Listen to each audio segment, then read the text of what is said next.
টেকনোলজির অধ্যক্ষ নেই দীর্ঘদিন, আছেন কেবল খণ্ডকালীন 2 শিক্ষক। ফলে 6 মাস ধরে বন্ধ হয়েছে ক্লাস পরীক্ষা।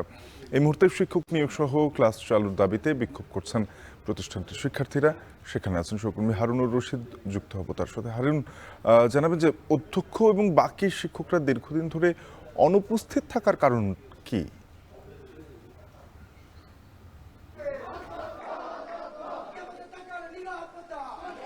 ময়মনসিংহের একটি বিভাগীয় শিক্ষা প্রতিষ্ঠান ইনস্টিটিউট অফ হেলথ টেকনোলজি, এটি 2022 সালের কার্যক্রম শুরু হয় এবং শুরু হওয়ার পর থেকে এখন পর্যন্ত 3টি ব্যাচের শিক্ষার্থীরা কিন্তু এখানে ভর্তি হয়েছে এবং ভর্তি হওয়ার পরে তারা তাদের যে কাঙ্ক্ষিত শিক্ষা এবং যে ডিগ্রি, সেই ডিগ্রি নেওয়ার জন্য কিন্তু এখানে ভর্তি হয়েছে। কিন্তু সেই ডিগ্রি নেওয়া বা পড়াশোনার ক্ষেত্রে কিন্তু একটি অচলাবস্থা তৈরি হয়েছে এবং এই অচলাবস্থার কারণে কিন্তু শিক্ষার্থীরা বিক্ষোভ করছেন। আমরা দেখছি যে সকাল থেকেই শিক্ষার্থীরা ক্যাম্পাসে জড়ো হয়েছেন এবং জড়ো হয়ে বিক্ষোভ করছেন। তারা যে দাবিটি করছেন সেটি হচ্ছে যে এই শিক্ষা প্রতিষ্ঠানটিতে প্রায় 4 মাস যাবৎ এই প্রতিষ্ঠানের যে প্রধান অধ্যক্ষ, সেই অধ্যক্ষ নেই। এখানে যিনি অধ্যক্ষ ছিলেন তিনি বর্তমানে সিভিল সার্জন হয়ে ময়মনসিংহের দায়িত্ব পালন করছেন, যার পর থেকে কিন্তু এখানে একটি অভিভাবক শূন্য হয়ে পড়েছে এই প্রতিষ্ঠানটি। এবং এই প্রতিষ্ঠানটিতে কোনো স্থায়ী শিক্ষক নেই। 2 জন গেস্ট টিচার বা অতিথি শিক্ষক রয়েছেন, তারা এখানে সপ্তাহে 4 দিন এসে কিন্তু এখানে ক্লাস করান।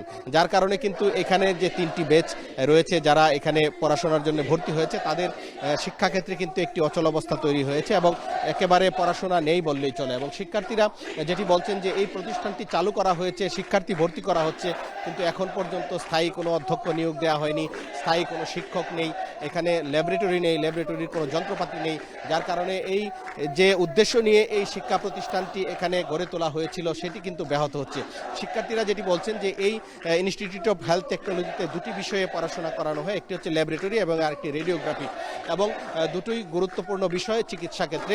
যারা এখান থেকে তাদের 4 বছর মেয়াদী যে ডিগ্রি অর্জন করার পর দেশের সরকারি বেসরকারি বিভিন্ন প্রতিষ্ঠানে কিন্তু হেলথ টেকনিশিয়ান হিসাবে কাজ করার তাদের একটি সুযোগ তৈরি হয়েছে। কিন্তু এখানে যারা শিক্ষার জন্য এসেছেন তাদের কিন্তু তাদের যে প্রকৃত উদ্দেশ্য সেটি কিন্তু বাস্তবায়ন হচ্ছে না এবং তারা হবে না বলে তারা শঙ্কায় রয়েছেন। কারণ এখানে যারা পড়াশোনা করছেন তারা একটি বিষয় বলছেন যে এটি হচ্ছে একটি সম্পূর্ণ একটি টেকনিক্যাল বিষয়। এখানে যারা পড়াশোনা করবেন তারা কিন্তু এখানে হাতে কলমে শিক্ষার জন্যই ভর্তি হয়েছিলেন, কিন্তু এখানে ল্যাবরেটরি নেই, ল্যাবে কোনো যন্ত্রপাতি নেই, শিক্ষক নেই। যার কারণে তাদের যে পড়াশোনা, সেই পড়াশোনায় কিন্তু অনিশ্চয়তা তৈরি হয়েছে। তারা এখানে যারা শিক্ষার্থী রয়েছেন, এখানে 2টি হল রয়েছে, শিক্ষার্থীরা কিন্তু এখানে নিরাপত্তাহীনতায় ভুগছেন এবং পরিচ্ছন্নতা কর্মী না থাকায় এখানে একটি অপরিচ্ছন্ন ক্যাম্পাসেও এটি কিন্তু পরিণত হয়েছে।